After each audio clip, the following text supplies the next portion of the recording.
You're listening to In the Chair, a podcast for Freemasons in England, the UK and around the world. Find out more at masonicpodcast.com. But first, welcome your host, Robert Bone. Hello there, good morning, good afternoon, good evening, and I hope you're having a great day wherever and whenever you're listening to this. And once again, this is, of course, In the Chair, and I'm Robert Bone. I'm the host of In the Chair, and this is a podcast about Freemasonry, mainly in the UK, but also around the world, and is great for listening to Freemasons and anyone interested in Freemasonry, whether you're considering joining or just want to find out a little bit more about who Freemasons are and what they get up to in the real world. And today we've got a return guest who is Reuben Ayres. Now, this is episode 27. It was 10 episodes back on episode 17 when Reuben was first on. And that was when we were talking about the history of magic. Now, if you haven't heard that, then firstly, I've got to say, why not? You really should be subscribing to this. And if you aren't subscribed, then you can do it through iTunes and Stitcher. Best way is to go on to masonicpodcast.com/iTunes. Whilst you're on there, that will then link you through, and if you're doing it on your mobile device, then that should take you through to the iTunes app where you can actually download and subscribe and listen to it there. And similarly on Stitcher, that's masonicpodcast.com/Stitcher, and that redirects you through to the Stitcher page. And hopefully, if you've got a mobile device with a Stitcher app on, then again that should take you through to there where you can download the old episodes, and make sure you subscribe to get the new ones come straight through to your device as soon as they're released. So and we're actually talking about Reuben. That was back on episode 17, and whilst I'm giving links, you can find that by going to masonicpodcast.com/17. So if you're not too sure what all these iTunes and Stitchers are, and you haven't got mobile devices, or you're not too sure how to use them, if you go onto that one, that will redirect you through to the page where we had the interview with Reuben, and that gives you the show notes, so you can read a little bit more about that, as well as an embedded player. So you can also listen to In the Chair through the website, and each show has its own page that's got notes on there and the little embedded player. So if you're listening to this, or if you've got a PC or a Mac, or you're listening to it maybe on your iPad and you have got internet access, as long as you can gain access to the website, you can still listen to the show through there. I just explain that because I know some people, not all listeners are as tech savvy as what others are. So we come back to Reuben. Now, he was first on, I called it the 101, the basics of the history of Freemasonry. And of course, with the tercentenary coming up, that's the 300th anniversary of Grand Lodge in 2017. We were obviously talking a bit about that and the formation of the Lodge, and how that led to the formation of the United Grand Lodge of England. So today, where we thought we'll go into it a little bit more detail. And Reuben is the provincial grand orator for the province of Devonshire, and he meets in a lodge in Exeter. And of course, part of that role is he's going around giving talks within his province about the history of things, and some of them get a bit more in depth. So I decided to tap on his knowledge base. He's a very knowledgeable chap about all things Masonic, and this time round we thought we'd delve in a little bit more really about the value and the benefits of Freemasonry, and how people can, by being a member, and actually have some personal benefits themselves. So without much further ado, please welcome back to In the Chair, Reuben Ayres from the province of Devonshire.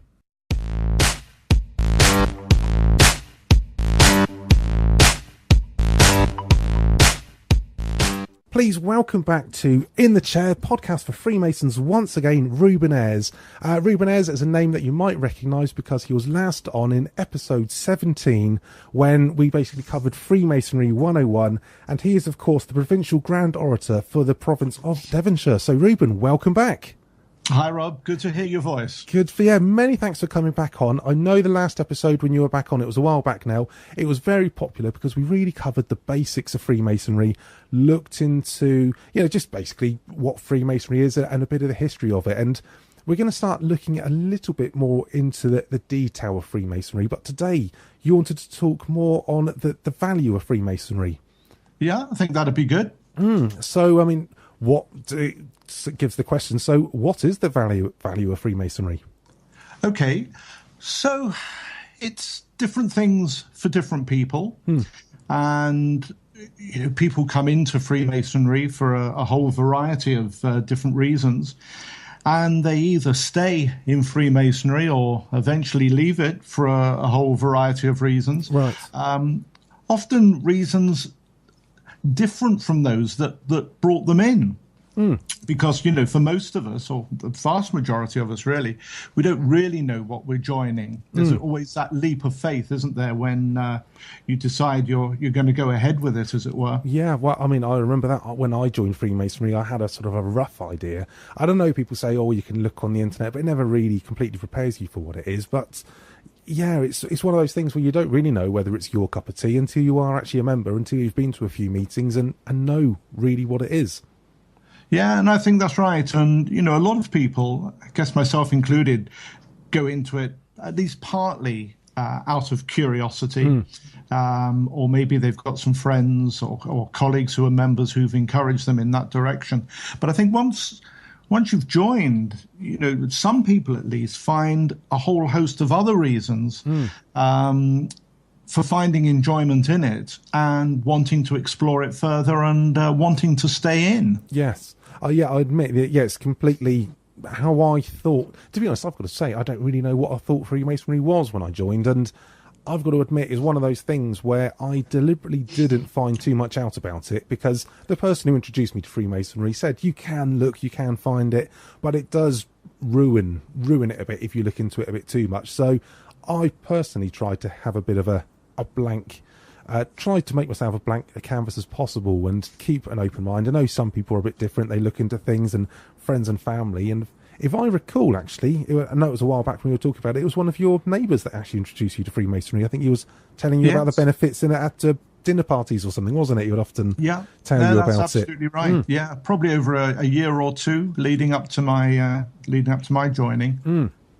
And so I mean, how did you find that yourself? I mean, obviously the reasons, contrary, from what you thought about it to what you actually got out of it once you found out what it was.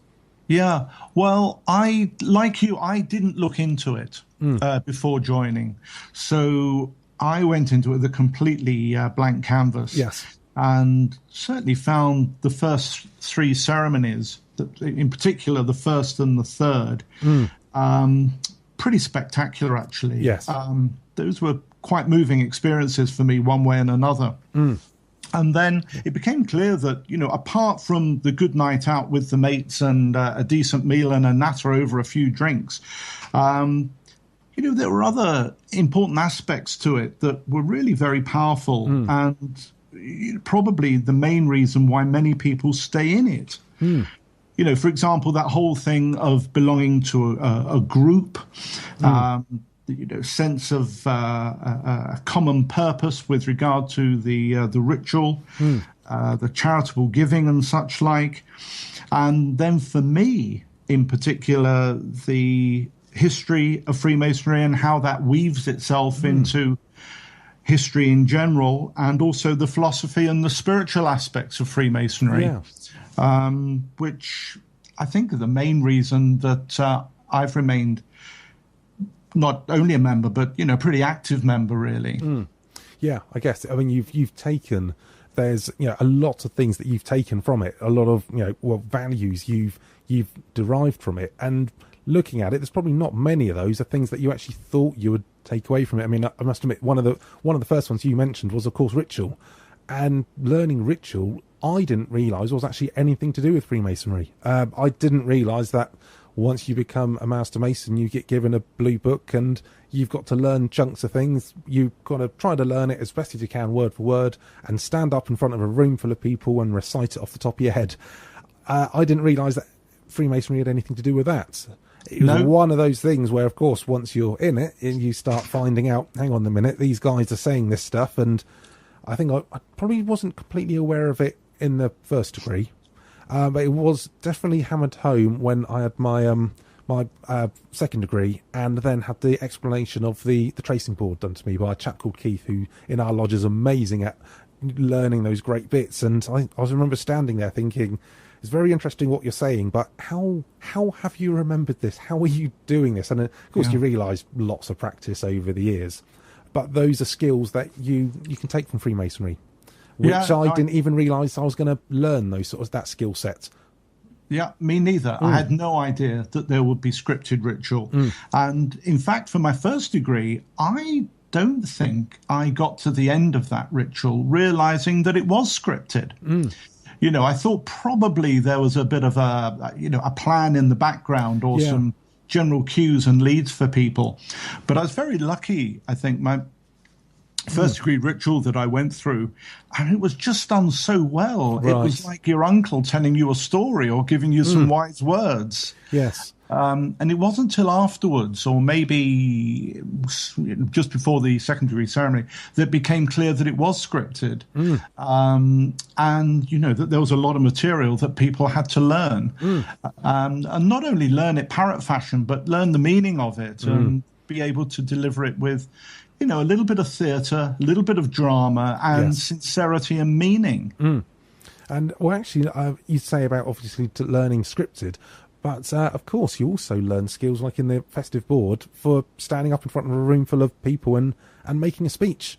Sometimes it more informally, but sometimes just being able to stand up and do a little, a 2-minute, many thanks for this, many thanks for that. And some people might think, well, I've got no use for that. Yes, but maybe you might have a daughter, and of course, in 15, 20 years' time, you might be having to give your daughter away at a wedding, and of course, you're going to have to stand up and give the father the bride speech. And I know, especially with my job, I see quite a few of those, and people are falling to pieces. But I think, if a Freemason's doing it, they've spent quite a bit of time having to stand up and do the toasts and do those things. There's lots of little skills like that prepare you and help you through life. Yeah, no, I quite agree. And, I was previously reasonably confident giving talks because I do that from time to time as part of my job. Right. But standing up and, talking off the cuff or waxing around a particular subject or giving toasts and such like, I mean, that would inspire fear, to be honest. Yes. And as you say, over a while, you develop a new skill set and you gain some confidence in that area. And, it's a great thing. It's an extra string to your bow, isn't it? I mean, you see people, and I've often seen this when they find out they're going to have to be. I know people should be prepared, but sometimes I've seen it and I've been tapped on the shoulder whilst tucking into my dessert. By the way, Rob, could you give the response to the visitors, if that's okay? And I must admit, I do prefer a little bit of warning. But when you see other people, if they've got a bit of warning, they'll make a few little bullet points and then happily stand up and give a 2-3 minute. They realise that they don't want to make it too long, enough to keep it interesting, but not too long. Short enough to keep it interesting. It's finding that balance. And of course, they've learnt that skill from standing up and talking and having some bullet points in front of them and knowing what they're going to say, making it interesting and getting over and done with. And that's a skill that is valuable. I've heard of stories about someone who, when they first joined, they had they were very nervous. If they had to speak in public, they always had a stutter. By the time they'd actually gone up through the progressive offices, had to do a few bits at the festive board as well, by the time they were master, their confidence had just completely changed. They had no problems in standing up. They could control the people. They could command authority and give an interesting and lively toast that everyone enjoyed. Yeah, it's great, isn't it? And you can use those skills in other areas of your life, your work, your family life, social life, and such like. They're transferable skills. Yes, there's definitely some sort of values, and so of course we've just been sort of talking about that side of things, the public presentation. There's some of the other values that you were talking about with charity. So and other things. So So what other values would you say that maybe you've got from it, or or what other people who maybe are looking into joining Freemasonry, what they could actually be deriving from it? Okay, so, apart from the things we've mentioned of just the sociable aspects, good night out with the mates and a meal and a drink and a chatter and such like, I think one of the powerful aspects really relates to the philosophy. And if you look at that first degree ceremony, the initiation ceremony, and the charge after initiation. Yes. It does enjoin you to reflect on some pretty serious aspects of life, doesn't it? Yes, yes. Life and death and your relationship to your neighbor, your God, your country, your occupation, your family and such like. And I think just the way that Freemasonry guides you to focus on some important sort of timeless issues, really, but without telling you what to think, but it just encourages you to think about those things. Yes. And I think, actually, I've got to admit, when I went through the first degree, and also I've got to admit the second degree and the third degree, well, okay, there were some lessons that I think this is what impacted you as well as me, and I think impacts a lot of people in the second degree. There's certain lessons that you get pretty much straight away. They are illustrated very clearly. But things like the charge in the first degree and the work, what particularly stands out for me is the working tools, the extended version, especially in the second degree. You don't pick up on them at the time when you're going through it. But when you're then learning it to give it to someone else, you're not just learning it parrot fashion. That's when you do actually have to really learn the meaning behind it. And I find that it's not just a lesson that you learn and say, oh, yeah, okay, I've picked that up. Next one. It genuinely is a continual sort of when you're going through the offices and you're having to give these pieces, there's so many subtleties that you are picking up on, and you're giving yourself life lessons as you're trying to learn the words without even realising it. Yeah, and I think that's right. And I don't know if that ever stops, actually, because as you suggest, there's some stuff that's obvious and on the surface and pretty explicit. Yes. And then, after a year or two, you discover a few other more subtle things, as you suggest. But that digging below the surface and finding little subtle aphorisms or, nuances of meaning and such like, it seemingly just goes on and on and on. It's really quite extraordinary, the internal complexity of the thing. Yes, definitely. I think actually that's a good way to look at it. When you said that about how it goes on and on, I just immediately had that in my mind, almost like if you see a picture of a snail shell, if it's been cut lengthways, or sort of like one of those fossils where each compartment seems to get a little bit smaller, but it always spirals down. There always seems to be another one.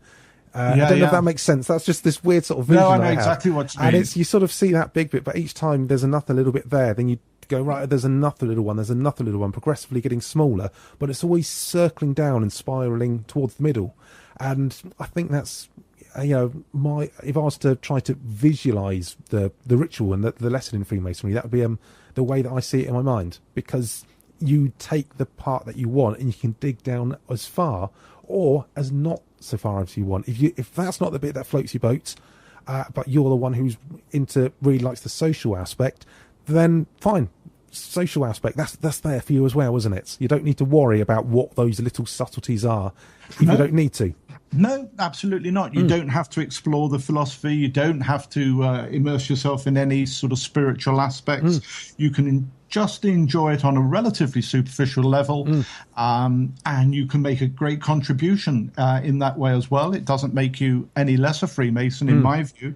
As you say, it depends what floats your boat, really. There's something for everyone. And I think that's an important thing for people to take away if they look at it and think, well, I think what might sometimes, and this is purely my speculation, is what might scare some people off is once they've gone through the first and maybe the second degree and the third degree ceremony, by that point they've realised, hang on a minute, these guys aren't ad-libbing, they're not reading from a book, they've had to learn this, and then they realise that people are learning it.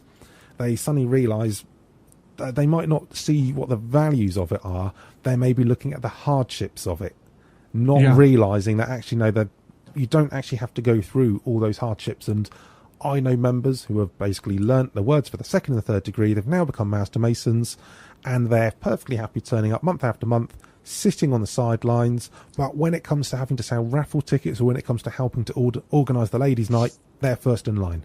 Yeah. Because that's the bit that they sort of... It's not to say that they haven't learnt any of the lessons. It's just the history side of it doesn't really do it for them. That doesn't mean they're not good people, because otherwise they wouldn't continue coming every month anyway. Yeah, and as you say, they may well be making a contribution in some other area. Yes. I mean, I know one person who his ritual, he'll probably openly admit it, isn't that great. But when it comes to visiting, he's out all the time. And he's going out and visiting lots of lodges. And he's always, if someone, he's the sort of person that if they, they tap him, he's the one that they tap on the shoulder to say, sorry, just remember that the person who was meant to be giving the response from the visitors isn't here. Can you do it? And he'll, he's in the part of his mind, his body wants to say no, but he can't help it. He'll go, yeah, don't worry, that'll be fine. And then he'll be cursing himself under his breath. But that's the sort of person he is. Yeah, well, that's great, isn't it? It's always good to have somebody like that in the lodge for obvious reasons. Yes. So, and you do meet those sort of different people. And I guess that's one of the other values of Freemasonry is the people you meet as well, isn't it? Yeah, it's the breadth of people that you see, isn't it? From all walks of life, with different backgrounds, different attitudes, different experiences. And, people who you may well never have had an opportunity to meet were it not for Freemasonry, because your path probably would never have crossed. Yes, in fact, actually, in a recent episode, I was chatting in number 26, I was talking to Chris Butland, who is a new member to Kennet Lodge, and just a while back, I initiated him, and a while back done his fellowcraft ceremony and got him back on the show, and I think that's the third time he's been on. And of course, we were just saying, how things have been, how's he finding it? And he actually said, at the Christmas party, when we have our little Christmas dinner, sing some carols and things afterwards, he said to one side of him was a bus driver, and to the other side of him was someone who is, how should we say, quite well off is probably the polite way to put it, who is a serial entrepreneur and owns various companies. Yeah. And he said, literally he was sat between, and they were all just, and on the other side is just a guy that drives buses for a living. And all three of them all sat there and just all had a conversation about anything else, and we're all happy chatting for a couple of hours. No other time would not just the bringing of those people together, but meeting on equal terms. Yes, they just all sort of, everyone's got all that in common. They've all gone through the same sort of ceremonies, and I think that really drew it home for him, that he sort of realised that actually no, this is a great leveler, and it's just from the purely social aspect, you're not getting anything. There's no real personal gain from it, but it broadens horizons, and I think he's realising he's not just seeing the same group of faces down his local pub, or that what I mean, or the same workmates. Yeah, it's you're seeing different people, and of course I'm sure he's not really gone out visiting yet. Once he's got his once he's a Master Mason, no doubt he'll start doing a little bit of visiting, meeting up with other Master Masons and other lodges. I don't know what it's like in Devonshire, but in Berkshire, we try to have a night for Master Masons where they go along and they can take their partners, meet up at Sindlesham, which is the main centre in Berkshire, for a meal, and all these new Masons can meet other new Masons in all other lodges. There's something similar in Devon called the Armada Group that's for relatively new Masons, be they apprentices, fellow crafts or Master Masons, but in particular for people who've not been members that long. Right. And it's great, they've got a slightly different aspect on things, and it brings them together and gives them a sense of confidence in the organisation and such like. They realise also that, they might be, sometimes, if they're joining a bit of a lodge and it's the first time they've had a new member in for a while or something as well, they realise that they're not alone. They might feel a bit alone in their particular lodge, but no, there's actually quite a few lodges in the province, and there's a few different lodges in the province, and they've all got new members coming through, and they're all trying to grapple with it and try to work out what this weird thing is they've joined together. Yeah, there's something nice to be said for that feeling of being in the same boat, isn't there? Yes, which is probably why you call it the Armada Group. I just realised. Well, obviously that's because actually a bit of history. Didn't Sir Walter Raleigh leave from Plymouth to fight? He did. Yes. Yeah, absolutely. I'm just thinking. Actually, this is completely going off on tangents. I used to live in Exeter, where I think might have mentioned this before, and I know whereabouts the Masonic Centre is. It's on Gandy Street. That's right. I remember this is when I used to went to university in Exeter. I remember walking down Gandy Street late one night, wondering. Thought there was actually someone hiding in the alleyways, but I don't know if it's still there, but there used to be murals of Sir Walter Raleigh and stuff painted on the walls down Gandy Street. And yes, there are still. I might have had one or two drinks just as my excuse, and I hadn't been there long. The murals start moving. Yes, that was it. When I was, it did make me jump because I thought there's this person loitering, and on the second glance I realised it was just Sir Walter Raleigh, and then got on with my evening. Sorry, a bit of a, but that's one of the weird things. Anyway, where were we? Values of Freemasonry. Yeah. So, I was thinking recently, there are so many reasons why people join, and moreover, why they stay in, that it is quite nice when people join the lodge. If you see either their proposer or other members of the lodge or the mentor or whoever, just introducing them to some of these ideas, really. Yes. So they're not having to explore the whole thing from scratch. Yeah. And, again, not telling them what to think, but at least opening their eyes to the fact that there is a history, there is a philosophy, there is this, that, and the other, there's a charitable side, and just, helping somebody through. Yeah.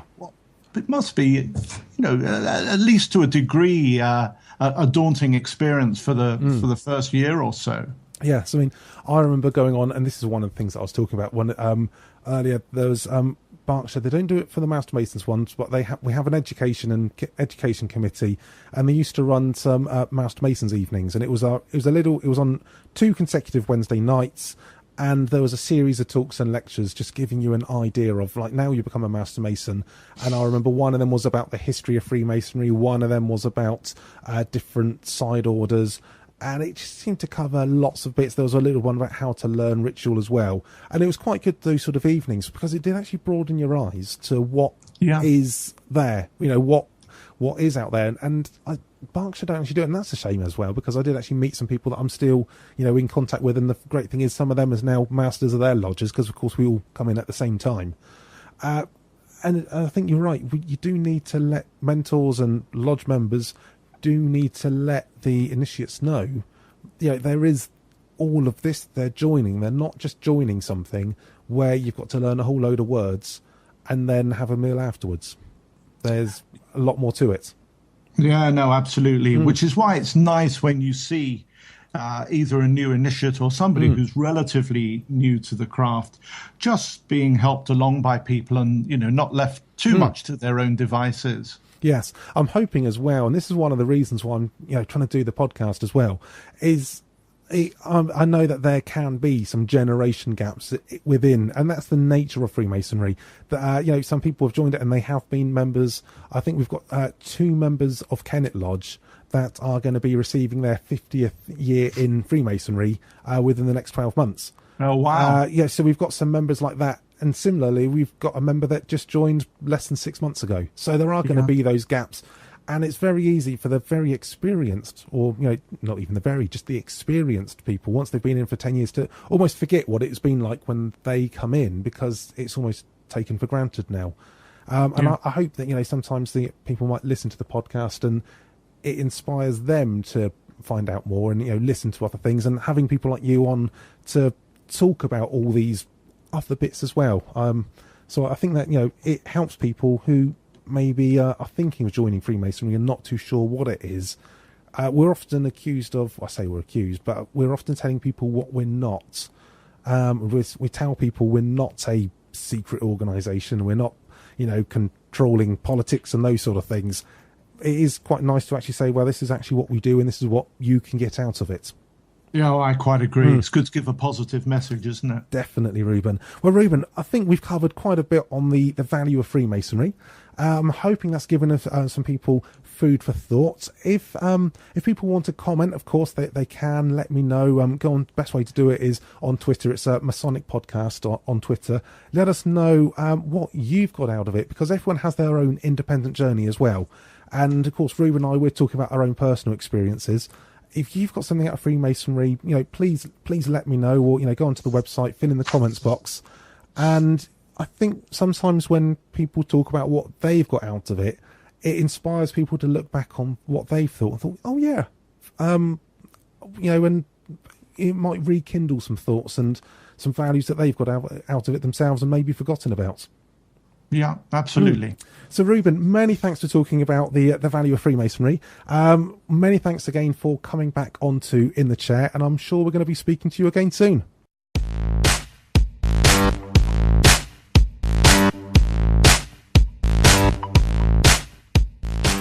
many thanks once more to Reuben Ayres, who is, as I said earlier, he's the Provincial Grand Orator of Devonshire, and he's a member of St George Lodge that meets in Exeter. If you go onto the show notes for this show, that's masonicpodcast.com/27. That's the number 27. In there will be the links so you can follow through and find out more. And if you have any questions or want to get involved in the discussion, please do. On Twitter, it's Masonic Podcast on Twitter, or if you go onto the website on the show notes page, as I said, masonicpodcast.com/27, there's comments there and you can get involved there. You do need to register. It just stops all the spam comments going on there. It's a simple registration process, but it enables you to comment on there, and I really would love to hear your feedback. The value of Freemasonry, it's a bit odd when we started talking about it, and he suggested, because of course one of the things that Freemasonry, is meant to be, it's not about yourself, it's about others, but of course there are those benefits, and you do learn, and obviously I think that come across. There is definitely an advantage to it, and I guess you've got to have a bit of a personal advantage in joining, otherwise no one ever would if it was completely selfless. That's not to say people join Freemasonry for these things, but of course it is nice to have those benefits which do help you in your life outside of Freemasonry. So many thanks to Reuben for coming back on. Hopefully we're going to have him back on again in the future as well. He is very knowledgeable. It's great speaking to him, and as I said, if you've got any sort of thoughts or anything yourself, get in contact. And also anything else to do with In the Chair. If you've got any suggestions, please also let me know. Also for future interviews, it would be great. I'm trying to get hold of some people to get on the show, but anyone you can recommend will be great. So I will let you get on. I've been Robert Bone. It's been a pleasure speaking to you today. Enjoy the rest of the week, and I hope to speak to you again soon. Many thanks for listening. Thank you for listening to In the Chair.